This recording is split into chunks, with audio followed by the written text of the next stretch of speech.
जीवन एक उतार चढ़ाव का कर्म स्थल है जहाँ हम सबके जीवन में कुछ न कुछ विषम परिस्थितियाँ अवश्य आती रहती हैं। कभी सुख आता है तो कभी दुख, परंतु कभी कभी ऐसी कठिन परिस्थिति हमारे सामने आ खड़ी होती है जहाँ से हमें कोई मंजिल नजर नहीं आती, हमें कुछ भी समझ नहीं आता कि क्या करें जो इस कठिनाई और इस दुविधा से निकल सकें। भगवान श्री कृष्ण कहते हैं कि जीवन में जब कभी ऐसी परिस्थिति हमारे समक्ष आ जाती है तो मनुष्य को थोड़ा धैर्य से काम लेना चाहिए। हम तुरंत ही ऐसी परिस्थिति को ठीक नहीं कर सकते। भगवान श्री कृष्ण कहते हैं कि जिस प्रकार शरीर में किसी रोग को जन्म लेने में समय लगता है और यदि समय रहते उपचार होता है तो उस रोग को ठीक होने में भी समय लगता है, अन्यथा जीवन समाप्त हो जाता है। ठीक उसी प्रकार मनुष्य के जीवन में भी कोई कठिन परिस्थिति को आने में समय लगता है और उस परिस्थिति का सही समय पर यदि निवारण नहीं किया गया तो वह परिस्थिति आपके जीवन को संकट में भी डाल सकती है। जैसे जीवन कभी एक समान नहीं रहता, उसी प्रकार परिस्थितियां भी कभी एक समान नहीं रहती। हमेशा अपने समय को महत्व दें क्योंकि समय सभी के लिए समान है, गतिशील है, निश्चित अवधि है। अतः जो भी समय ईश्वर ने हमें प्रदान किया है उसका सदुपयोग करें, अपने जीवन के महत्व को समझें। किसी ऐसे व्यक्ति के लिए अपने जीवन को व्यर्थ ना करें जिसे आपकी कद्र ना हो। कठिन समय में ही हमें हमारी क्षमताओं का ज्ञान होता है, बौद्धिक क्षमता और कुशलता से अवगत होते हैं। अतः जीवन की विपरीत परिस्थितियों में अपनी संभावनाओं को पहचानें और अपनी बौद्धिक क्षमता का प्रयोग करें। दुखी होकर रोने और उदास होने से किसी भी परिस्थिति का निवारण नहीं हो सकता।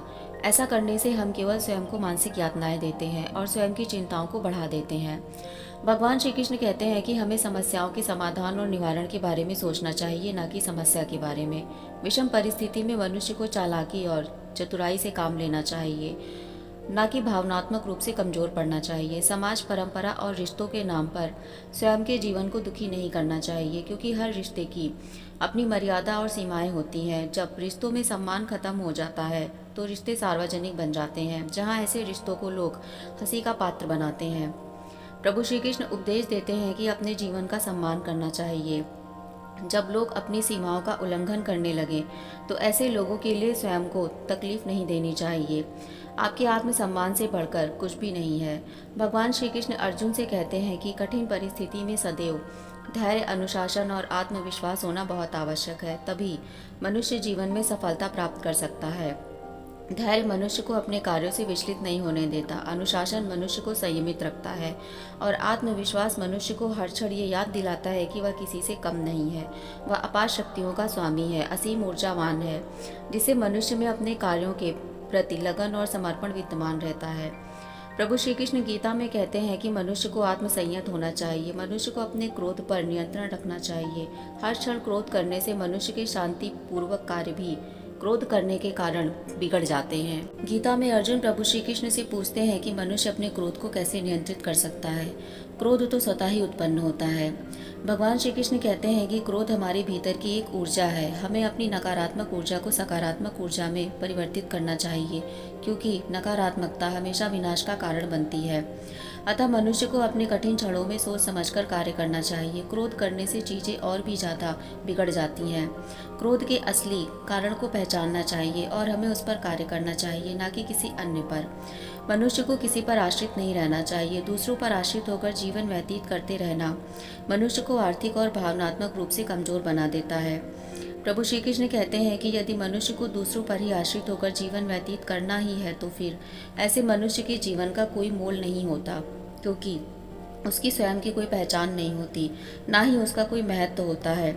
ऐसा मनुष्य जीवन भर दूसरों की दया का पात्र बनता रहता है और वह संपूर्ण जीवन एक डर के एहसास में जीता है। प्रभु श्री कृष्ण कहते हैं कि मनुष्य जीवों में श्रेष्ठ है क्योंकि मनुष्य के पास सोचने समझने की शक्ति है। मनुष्य को अपने मानसिक स्तर को विशालतम बनाना चाहिए, उसे हर नज़रिए से सोचना चाहिए जो भी उसके जीवन की संभावनाएं हो सकती हैं। कभी भी अपनी मानसिकता को निम्न कोटि का ना बनने दे क्योंकि मनुष्य वही बनता चला जाता है जैसा वह सोचता रहता है। जीवन के कठिन संघर्षों में केवल स्वयं पर विश्वास करें, दूसरे आपको कम मूर्ख बनाकर आपका फायदा उठा सकते हैं, आपको पता ही नहीं चलेगा। पता चलने की स्थिति जब तक आती है मनुष्य के जीवन में बहुत देर हो चुकी होती है, क्योंकि कठिन परिस्थिति में मनुष्य कमजोर और अधिक भावुक परिस्थिति में होता है और लोग कब, कैसे और किस प्रकार ऐसे व्यक्ति का फायदा उठाना है उन्हें अच्छी तरह से ज्ञात होता है। अतः ऐसी परिस्थिति में भी स्वयं को कमजोर पड़ने ना दें। प्रभु श्री कृष्ण कहते हैं कि मनुष्य में डर भी कई प्रकार के होते हैं। एक जो मनुष्य का स्वयं के भीतर का डर है, जो उसकी कल्पना में है, बस मानसिक स्तर पर, परंतु वास्तव में ऐसा कोई डर नहीं है। ऐसे डर को पहचानकर मनुष्य स्वयं पर यदि काम करे तो वह इसे हमेशा के लिए समाप्त कर सकता है। दूसरा जो वास्तविक होता है, जो भविष्य में घटित हो सकता है, जिस पर मनुष्य को अपनी योजनाओं के तहत कार्य करते रहना चाहिए और जीवन को सुरक्षित करना चाहिए। प्रभु श्री कृष्ण कहते हैं कि यदि मनुष्य अपनी कमियों को पहचानकर उस पर कार्य करना आरंभ कर देता है तो वह जीवन के हर क्षेत्र में विजयी होता है। अतः हमें अपने अंदर की कमियों को पहचानकर उन्हें दूर करना चाहिए। कठिनाइयाँ हर मनुष्य के जीवन में आती हैं। जो मनुष्य इन कठिनाइयों से हार ना मानकर उनका सामना कर समाधान करता है, वही सच्चा विजेता होता है और जीवन के हर आयाम में सफल होता है। अतः कभी भी कठिन परिस्थितियों से विचलित नहीं होना चाहिए। सूझबूझ और समझदारी के साथ हर परिस्थिति का निवारण करें। चैनल को सब्सक्राइब और वीडियो को लाइक शेयर करना ना भूलें। मिलते हैं अगली वीडियो में एक और विचारधारा के साथ। तब तक के लिए राधे राधे।